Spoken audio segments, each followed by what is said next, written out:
Hello, Omar. My name's Ben. Do you mind if I examine you? No. First, make a thorough inspection. Look for deformity. The patient should be comfortable and adequately exposed.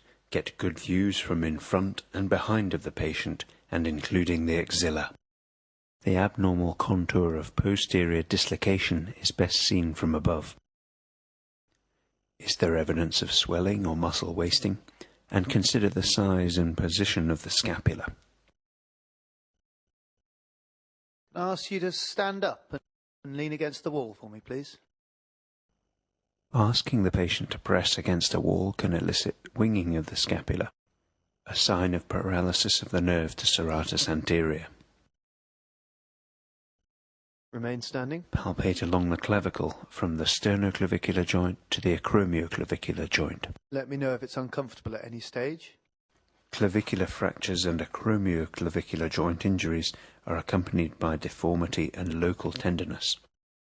Also palpate the acromion, the coracoid process, and the scapular spine.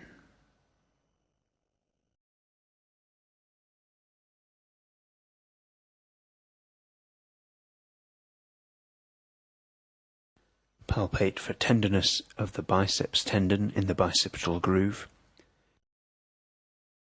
and the supraspinatus tendon. Hyperextend the shoulder to bring the supraspinatus tendon anteriorly out from under the acromion. The next two screening tests of shoulder movement are best seen from behind. Can you put both of your hands behind your head, please? This tests abduction and external rotation. And now reach behind your back and reach up as far as you can between your shoulder blades with your hands. Testing internal rotation.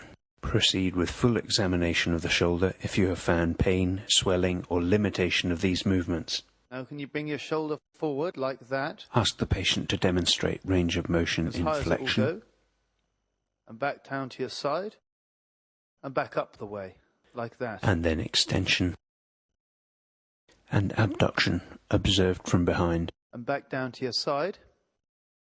This time, can you bring your arm out to the side as far as it will go? During abduction, palpate the inferior pole of the scapula to determine the degree and smoothness of the scapular component of this motion.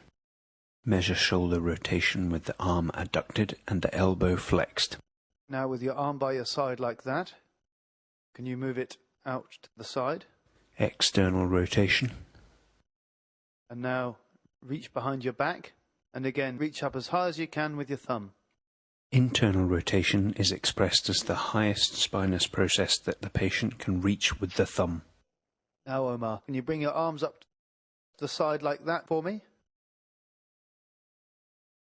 Hold them there and don't let me push them down. Assess the ability of deltoid to abduct against resistance, comparing left with right.